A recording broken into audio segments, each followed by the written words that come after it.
Hey, everybody, I'm Candid Frank. He's Aaron William Freeland, and we're here to talk about everything Maple Leaf. Red Maple Leaf, blue Maple Leaf, white Maple Leaf, black Maple Leaf, orange.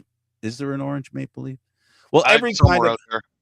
every kind of Maple Leaf. That's what we talk about, and we'll start with blue Maple Leaf because the blue Maple Leaf is right now at a point where we'll soon be able to stop talking about them. So we might as well get our conversations in about them. And we'll start by talking about defenseman William Villeneuve. So, The Marlies. rather interesting situation for Chili Willie. He actually played a game on Friday night, which I was in attendance, and immediately hopped on a 5-hour flight to fly out to Los Angeles to meet up with the team for Saturday. They originally brought him on as a little bit of insurance because OEL was out with a lower body injury. So the intent was to have him go out there for insurance purposes. But at the end of the day, Villeneuve ended up not playing. The pairs that we had on Friday were Morgan Riley and Philippe Myers, Jake McCabe and Brandon Carlo, and Simone Benoit and Troy Stetcher. Now, he's been recalled a few times, but he's unfortunately never cracked the lineup. He's been ready for use and available for use, but outside of a few preseason games, he hasn't actually seen any action. He actually leads Marlies defensemen in scoring this season with 28 points. That's 3 goals and 25 assists in 58 games. He's also second on the Marlies when it comes to penalty minutes with 64. So far from a choir boy, but I'm really hoping he does eventually get into the lineup with them. They've got a few games left. The whole thing of what's going on at this time of year, we talk about it all the time, that if you're not in the playoffs, you get to play the role of spoiler. Which is basically the biggest prize that you can go after as a team.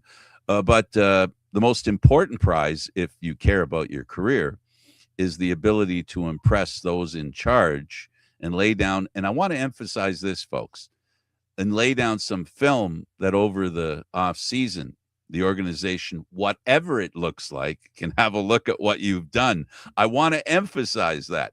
So you might say, well, what's the good of worrying about how I play right now? Because the coach is going to be gone, just like the general manager is gone. So it doesn't do me any good. But there's something they can do, the next group, that can do that you can take advantage of. And that is play well, show how you play, because the film is immortal. It lives forever. And in some cases, if you don't realize that, it can live in infamy. So make sure you do the best you can, because you're working for next year's job. Now, it's up to you to decide as a player. This is what they've got to decide. Do I do my best as an individual, or do I do as good as I can, as well as I can, in the concept of a team? So that's what you're laying down right now. You're laying it down on film, and everybody's going to see it down the road. And the decision that's made clearly, and Aaron, I say this with not trying to be a smartass or be a dumbass or a nasty person, but none of these guys are going to effectuate a first line presence, because all these guys are going to hope to be second line down the other 3 lines, because that first line is reserved for the best players, and 2 of them right now have a place there if that's how the team wants to go. And so when I'm not talking about lines, maybe I should be more specific and clearer to understand. Top center, top right wing, top left wing, top defenseman on the left side, top defenseman on the right side. That's what you're fighting for. That's what you're trying to improve on. So that's what William Villeneuve, that's a reason why he would like to be seen on the ice, because he wants to show what he can do in the NHL game. He's conquested the AHL, and that's not where he wants to end up, I don't think, Aaron, unless there's something you know that I don't. He wants to be an NHLer. No, he really does want to be an NHLer. I know that during the Olympic break in February, there was some hope for the Marlies fans as well, because he was up with the team for a couple of practices. He also had a stint in December where he was out with mono. So that's affected his play a little bit this year as well. He acknowledges the fact that he's not exactly where he wants to be with his game, but he's getting close enough that he feels that he could crack the lineup if given the opportunity later this year. If not, maybe at the beginning of next year, he could potentially make the team out of camp. He's only 24, so he's got a little more road in front of him. So in respect to that, he still has the opportunity to turn some heads. Absolutely. The Sharks win again, defeat Maple Leafs to move into second wild card in the West. Yeah, they won their fourth straight game and moved into the second wild card spot on Thursday. I know we didn't have a chance to talk about that. Zach Ostapchuk and William Eklund each had a goal and an assist. Colin Graff and Adam Gaudette, former Maple Leafs legend Adam Gaudette, also scored. And Alex Nedeljkovic made 18 saves for the Sharks, who are now 36, 31, and 7. They've won the first 3 games of a 6-game homestand and have points in their past 5 at 4-0-1. It was something they mentioned that they wanted to do. Tavares, unfortunately, was the only Leafs scorer, and Stolarz made 21 saves for the Leafs, who were eliminated on Thursday from playoff contention. So as it currently stands, the Leafs are firmly out of it. The Sharks are currently sitting in the actually they're sitting just outside the wild card spots now. They've been leapfrogged by the Los Angeles Kings, who are tied with the Nashville Predators, but still on the outside looking in. Let's talk about those Kings and how they did against the Leafs. And there's a GM search that seems to be growing and/or zeroing in. Yeah, the Leafs ended up losing 7-6 when Quentin Byfield jumped on an error made by the Leafs and brought it all the way down the far end and potted it. The Leafs weren't going down without a fight, though. Got to admit. Adrian Kempe had his second of the game. Samuel Helenius and Alex Laferriere beat Joseph Woll before the third period reached the 8-minute mark, and that was Los Angeles up 6-4. Matty Nye's second goal of the game at 13:29 tied the game 6-6 after Nick Robertson bought Toronto with own 1 at 9:37. After taking it 2-0 lead in the first on goals by Nyes and Lorentz, the Leafs gave up goals to Byfield and Kempe early in the second. It was all back and forth. At the end of the day, though, they managed to get a point out of it. It doesn't really do anything for them in the standings at this point. But as it currently stands, there's a new name that's actually been thrown into the mix now. Sonny Mehta, who's the assistant general manager and head of analytics with the Florida Panthers, has been somebody that's been whose name has been bandied about. Pelly said during his rather controversial press conference on Tuesday that the new GM would have to be data centric. Sonny Mehta has been doing a really good job with the Panthers in that regard. And they're obviously looking to replace Brad. He got the current title with the Panthers in 2023 after spending 3 seasons as the team's vice president of hockey strategy and intelligence. He's ran the first full-time analytics department in the NHL, serving as director of hockey analytics for the New Jersey Devils from 2014 to 2018. So he's a younger guy. He's just 47.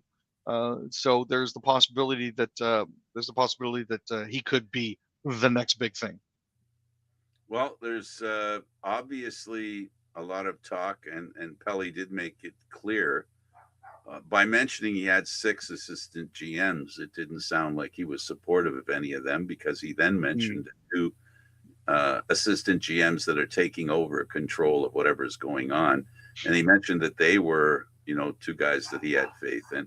The fact that he said that about them 2 doesn't speak well to the other 4, in my opinion. But that's just my opinion. Let's talk about the Jays and Addison Barger and more injury news. Yeah, on top of Alejandro Kirk going under the knife today for surgery on his left thumb, Barger was pulled from the game the other night because of bilateral ankle discomfort. I'm not 100% sure what that means, but at this point, the Blue Jays obviously would prefer that he not be hurt. But the thinking is if they pull him now, maybe get him a chance to reset. He was batting 1 for 19 to start the season, which is a .053 batting average. He was 0-3 on Sunday before being pulled from the game.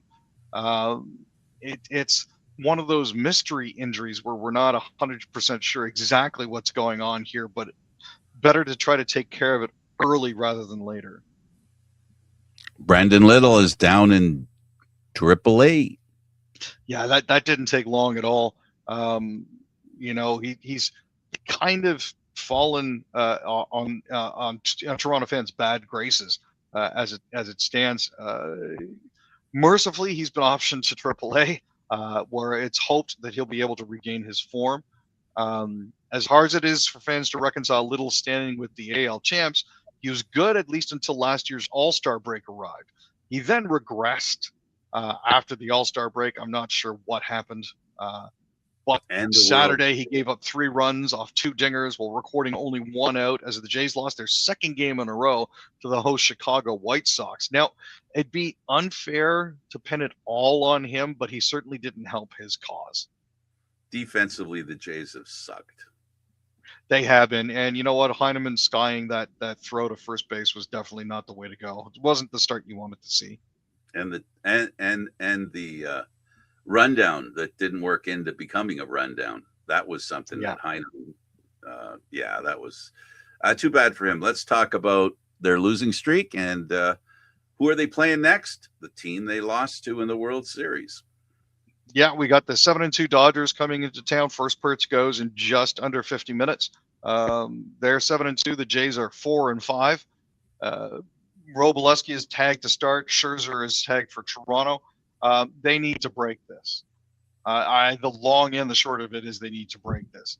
Unfortunately, the injury woes are just brutal here for them.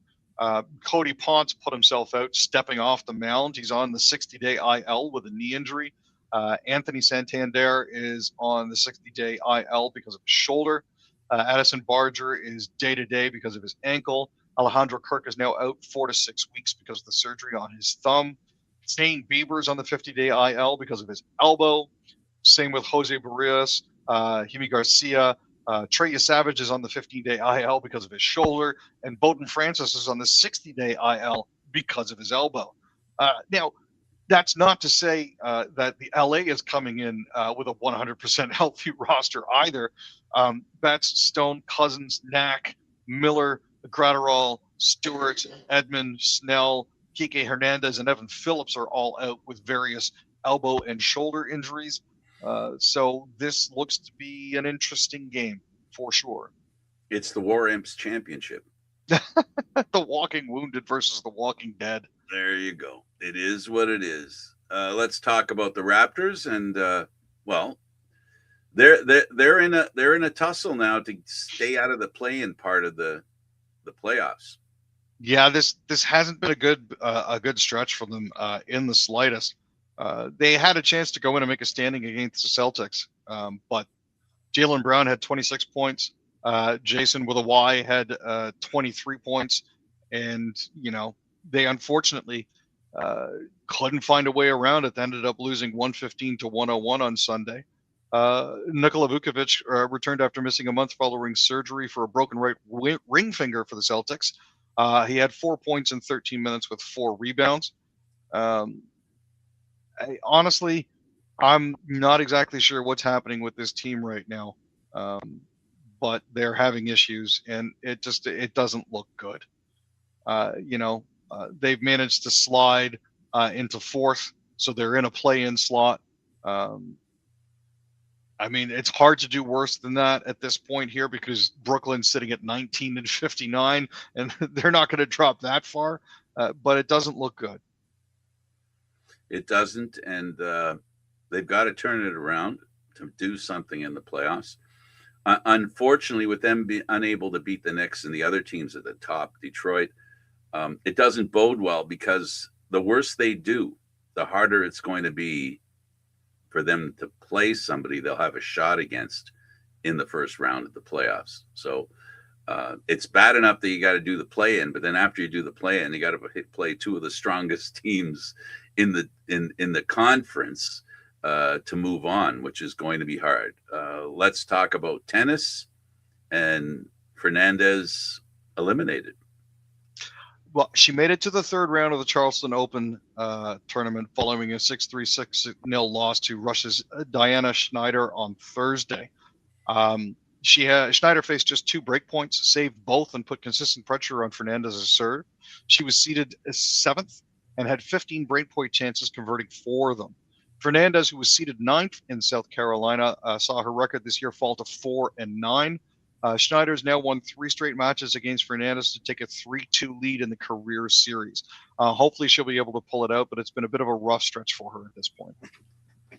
Absolutely.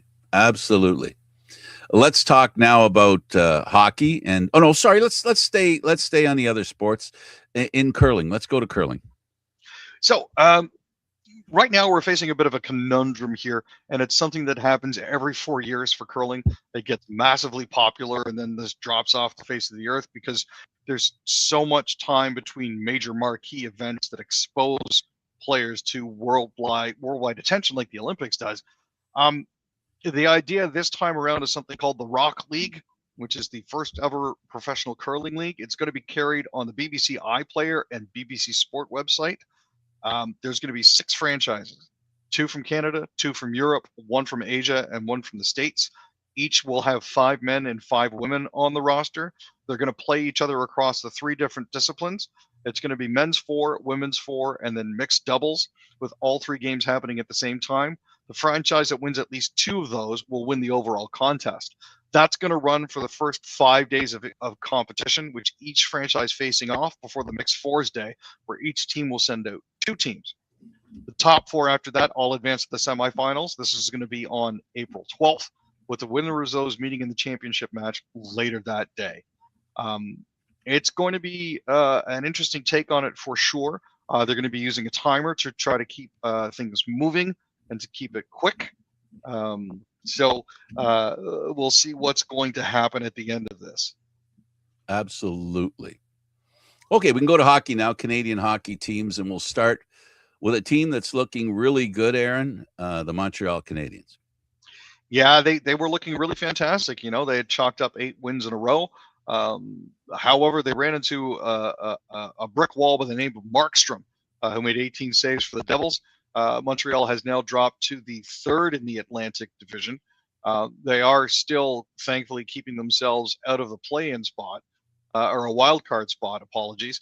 But they have, at this point, clinched along with Buffalo and Tampa Bay, so they're safe. Absolutely. Let's talk about Tkachuk and the Sens. So Brady had 2. The Sens helped their playoff chances by beating the Hurricanes 6-3. Both teams were playing the back half of a back-to-back, but the Senators seemed to find another gear, unfortunately, for the Hurricanes in the 3rd period. They scored twice in a span of 3 minutes and 42 seconds to grab a 5-2 lead. Shane Pinto made it 4-2, and Ridley Grieg then beat the Carolina player down there and beat Anderson. Anderson finished the game with 25 saves on 30 shots. At the end of the day, the Senators were much more aggressive in front, which helped them generate more scoring chances. But Carolina looked really, really tired. Let's talk about Connor and the Jets. Kyle frickin' Connor, man. 2 goals as they overcame an early deficit to beat Columbus 2-1 on Saturday. This keeps their playoff hopes alive a little longer and sends the Blue Jackets to their 6th straight loss. Winnipeg has now moved to 78 points, 1 point out of the final wild card spot in the West, which is interesting because the Leafs are well out of the playoffs and they have the same number of points. Again, I'm not sure how or who decided how teams would get in, but good on Kyle for getting his goals. Hopefully we'll see Winnipeg in the playoffs. Let's talk about the Flames. So Dylan Strome scored against his former team. The Ducks now have their losing skid extending to 5 with a 5-3 loss to the Flames.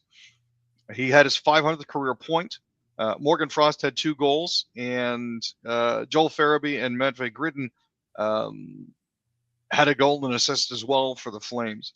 Leo Carlson and Mason McTavish scored in the third, but the Ducks' comeback from a 4-1 deficit fell short when Frost scored his second into an empty net with 1:11 to play. How about them Oilers and them Golden Knights? I tell you that new coach bump seems to be working. Carter Hart made 31 saves. The Golden Knights managed to tighten up the Pacific Division race just a little bit. They're now at 86 points behind the Ducks and Edmonton, who both have 87. But yeah, after that 5-1 win, I believe Tortorella is now 3-0. So the new coach bump definitely seems to be working for them. Yeah, I was just trying to see who scored in that game, and I can't get. Oh well, that's all right. Let's go with another Oilers thing. Let's talk about a Oiler hockey fan giving birth. Yeah, so during the second period, apparently a spectator went into labor and eventually actually gave birth inside the arena. So it happened shortly after the second period. They were joking about trying to get the mother on air for an interview, but I don't think she was quite feeling up to it. So, very cool. Glad that the child and the mother are both doing well. We'll have to see if they get anything special from the Oilers after that. Yeah, no kidding. Let's talk about the Canucks and Keller. Yeah, so Clayton Keller had a statement performance on Saturday. He had 3 goals and an assist as the Utah Mammoth destroyed the Vancouver Canucks 7-4 at Rogers. His first 2 goals, a late first period wrist shot and a power play tip-in the second, helped Utah completely take over the game. Dylan Guenther and Lawson Krause each finished with a goal and an assist, while Logan Cooley quietly drove play with 2 assists. This now pushes the Mammoth to 40, 30, and 6, extending a perfect 3-game road trip and giving them a little bit of a better hold on one of the wild card spots. They've got 86 points. The Predators are 5 points behind them for the second wild card spot. Let's talk about the Isles. So there's a doings that transpire, and I don't know what's in the water, but after a 4-game losing skid, the New York Islanders decided that Patrick Roy would be relieved of his coaching responsibilities. Pete DeBoer has been hired to replace him with 4 games left in the regular season. They're currently 7th in the East with a 42-31-5 record and 89 points. But their hold on that spot is kind of tenuous. Actually, as it currently stands, after all's said and done, the New York Islanders find themselves on the outside looking in. After all the kicking and screaming is done, with the Ottawa Senators winning and the Boston winning as well, the New York Islanders now find themselves with 89 points.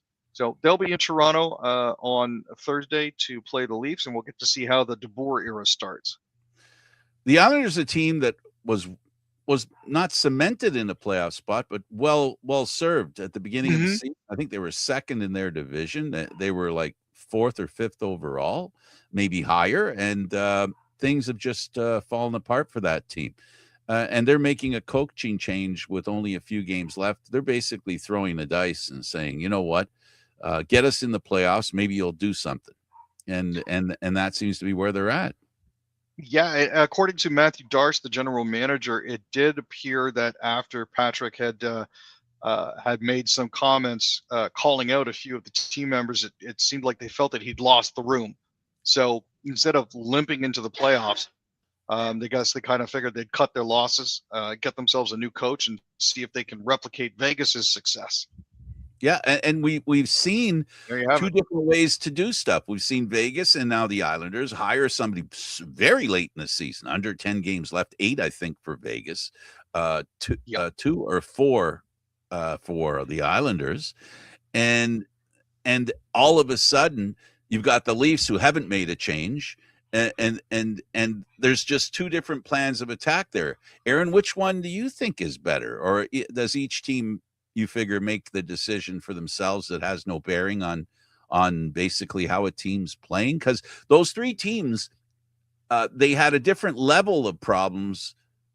You know, you've got one, Vegas is fighting for first place, the Islanders fighting for a playoff spot, and the Leafs right now are fighting for a higher pick. And if they don't get a higher pick, it's going to Boston. And it'll be a high pick if it goes to Boston because of a 6, 7, 8, or 9th overall. They're getting it, and they're going to get themselves a really good player. So not changing the coach for the Leafs is, I don't know. Maybe they didn't want to have that bump. I think there's a great solution to tanking, and I think the PWHL has it right. Bear with me here because it's a little complicated. So basically, the way it works is in the PWHL, if once you're eliminated from playoff contention, you go into what's called a Gold Pass tournament. What that means is every team that's been mathematically eliminated for the playoffs then tries to accumulate the most points that they can, because that will determine where they draft. So if you're out of the playoffs with 5 games left and you end up getting 15 points, and the other teams behind you end up not getting 15 points, you get to draft first because you get the most points. So it encourages some competitive play even after you've been eliminated to keep the hockey watchable. That's an interesting concept, because I'll say this, and we didn't talk about this before, so I haven't had any time to think about this. But what I will say is this, on the short thought that I've had, what it basically means is you can't bail on the season. Because if you bail on the season, you bail on the chance of getting a higher pick. So, exactly. So at the end of the day, the motivation to play well is consistent regardless of where you sit in the standings. Yep. And that's basically what it boils down to, is we don't want people throwing games or playing shoddy hockey or bringing up all of their AHL players just to lose games on purpose. And that's what the NHL gets wrong, I think, is the fact that they base your lottery odds on how far down in the standings you finish. How good you are at losing. Yeah. And I'd like to see some teams put in a good, consistent effort. But again, this is one of those rule changes like the no escape clause and the jailbreak goal rule that the NHL will probably never adopt. But at the same time, it keeps things interesting in the PWHL. Yeah, it'll be interesting. On to the new management team, how it'll be structured. I really think, Aaron, there's going to be no less than 2 people hired. No less than 2 people hired and 2 people fired. More. I have a feeling, because there's the perception for many that the Leafs are top heavy with management. Like they have a lot of upper management or people with upper management titles, right? Yeah. They've got a 90-year-old assistant GM, Cliff Fletcher, great guy. His son's a GM in the NHL. But some people wonder as to, is this a token position? If it is or if it isn't, I don't know. I have no idea. But I do believe I do think there's something to having it too top heavy. Like I really believe, and this is why I believe less is more, because to have a direction that's consistent, right? There has to be less input. I don't know if that makes any sense. Like the more people that are involved in the conversation, it's easier to distract the person who makes the final decision, because he's got people who are saying, well, you know what might happen if this happens, blah, blah, blah, blah. And then general manager makes a decision based on what somebody said. And then all of a sudden something happens that was predictable or predicted. And now they're going, well, maybe that's the right way to go. And then you make a change. At the end of the day, there has to be, I don't know. I just think there has to be consistency. And every good team in the National Hockey League has consistency. And here's the thing. The Maple Leafs, ever since the Core 4 was adopted and it came to the realization the Core 4 is what they're going to have, they worked really hard at keeping the 4 of them together. And then everybody else was replaced over and over again, repeatedly. That's inconsistent. That's not consistency. And I think that's the biggest problem. And to change, to change the tires, you're an F1 guy. Changing the tires doesn't solve every problem. No. Sometimes you got to change something else. I mean, as it currently stands, you got Shane Doan, Brandon Pridham, Derek Clancy, Dr. Wickenheiser, Daryl Metcalf, Ryan Hardy. You've got the senior advisor, player personnel, Dave Morrison. You've got 4 assistant coaches, a goaltending coach. You got Jordan Bean and Sam Kim. Those guys are vital to the team. If they ever get rid of Jordan Bean and Sam Kim as their video coordinator and statistical analyst, I'll be very disappointed. But like you look down the list, there's so much bloat. There's so much bloat. Quality, I think, above quantity is the requirement. They have a lot of guys there, but in the hockey world, they're not big hitters. No. In the hockey world, and really what they need is quality above quantity. It's not about spending money for the sake of spending money. It's spending it smartly, and it isn't necessary for you to spend the most money, but it is necessary for you to bring in the smartest people. And that's what I mean.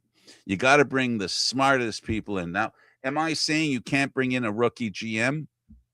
I'm saying for the Leafs, historically, they've made decisions that have hurt them because they've gone with rookie GMs. You remember Ferguson, rookie GM, Dubas. I think Dubas is a better GM today than he was when he went to the Leafs originally. Oh, 100%. Because he learned from mistakes that he made. And we know he made mistakes because we know at the end of his tenure with the Toronto Maple Leafs, he went, the core 4 idea. Yeah. Not sure it was a good one. Well, you're gone. So I think he's going to understand that it's not about not getting 4 of the best players that you can get. It's about getting the best players you can get for the team. The team has to come first, and everything that happens has to happen on the basis of the team. And a lot of the problems that we've learned that have become very, very obvious with the Maple Leafs, they're not one unit. We know that as a fact because of what happened to Matthews. And that's the way the team has always been. They have not stuck up for their teammates. It's Aaron, we saw it through how many playoff series? How many did we see of that? And we saw it over and over again. It was repeat every year. So somebody's going to have to come in and say, you know what? In fact, watch the last game. The Leafs lost in overtime. I'm sorry, I don't remember which game it was they lost in overtime. But Nylander was on the ice for that. He had the breakaway, and then he slow-footed it. He bag skated towards his own end before the other team scored. Yep. And that's the part that I find most irritating. He should know, and it should be ingrained in him, that this could be the last play of the game. I better do what I can to get to the other end. And if he had skated like he meant it from the beginning, that was a 3-way passing play. He could have made it there just get that last guy that's open. I know he probably wouldn't do it, but the fact that you don't try speaks to me and the problem. Now, and you know what? The best thing we can do from here is rebuild. So we'll have to see where they go in the off season. It's coming up soon enough anyways. I'm not overly concerned about it. But, I'd wave goodbye as long as it doesn't cost them draft picks or retention of salary. I would wave goodbye to those 2 guys and start over. Not start over with the hope of making the playoffs, but start over with the hope of building a championship, bringing in some new guys and have a better idea of what it takes to win, because the core 4 was not the way to go. Marner looks right now like he was the best of the 4. Right now, he looks like he was the best of the 4, but he was the only one left with a contract to be signed. But because of the first 3 that signed, he couldn't get signed. I don't care what anybody says. If they could have afforded to keep Marner, Aaron, the Leafs would have kept Marner. I believe that. Oh, 100%. But unfortunately, they didn't have the money, which speaks to the core 4 problem, where you're giving too much money to, anyway. He's the highest paid player on the Las Vegas team, but I don't think he's the best player on the Vegas team. No, and this is the classic American conundrum. The more you pay for it, the better it's supposed to be, but that's not always true. But the rest of the team, they can look at it the same way we had the conversation with Tavares coming to Toronto. I can understand the Leafs paid. Remember, we talked about this. Why was it okay for them to pay as much as they did for Tavares? I said then, and I will continue to say, that they didn't lose any assets. They got a really good player without losing any assets. That's not what happened with Marner. No. And that's not what happened with a lot of players. We saw a lot of players get traded along with first-round draft picks. And those first-round draft picks are the guys you don't have in your system. And that's where the Leafs have to change. So losing a Nylander and a Matthews, that's like, what is it, 13 and 11, 24. It's about $25 million that you could spend elsewhere. It is, and it's a missed opportunity at this point. So it's not they'll be able to rectify that in the future. The asset, if you're managing assets, the biggest asset you have is the money you can spend and the knowledge you have of picking guys that are actually winners. And I just think that this needs we talk about culture change. I think the culture is baked in as long as Nylander and Matthews are on the team, because it'll always come down to the question on the end of their stick. Are you the guy that can win the big game? And how hard is it going to be? In my opinion, you're putting a lot of pressure on Nylander and Matthews to produce in that situation. They haven't before. They won't, because it just gets, the longer they go with that kind of, that collar, right? The longer they have that collar around their neck, the tighter it gets. So, and I think that collar around their neck, it's an albatross that they can't shed. They can't change. It's a new type of player they need, and they need a new set of players and have them learn from the beginning about being a team. And this, Nylander and Matthews are the last bunch of guys that didn't understand what it was like to stand up for each other. And that's what they need. They need a team that plays for each other. It's a hard lesson to learn, but hopefully they will be able to check that into the next season. So what do you think the GM is going to look like? Going to be two people? Or? Well, I think it's going to be a human. But as for anything else that's going on with that sort of thing, I can't really tell you, Frank. I really don't know. And that's the last word for tonight. Thanks for doing this, Aaron. I really appreciate it. He's Aaron William Freeland. I'm Candid Frank Stanishi. Thank you for your patience, Aaron. No worries.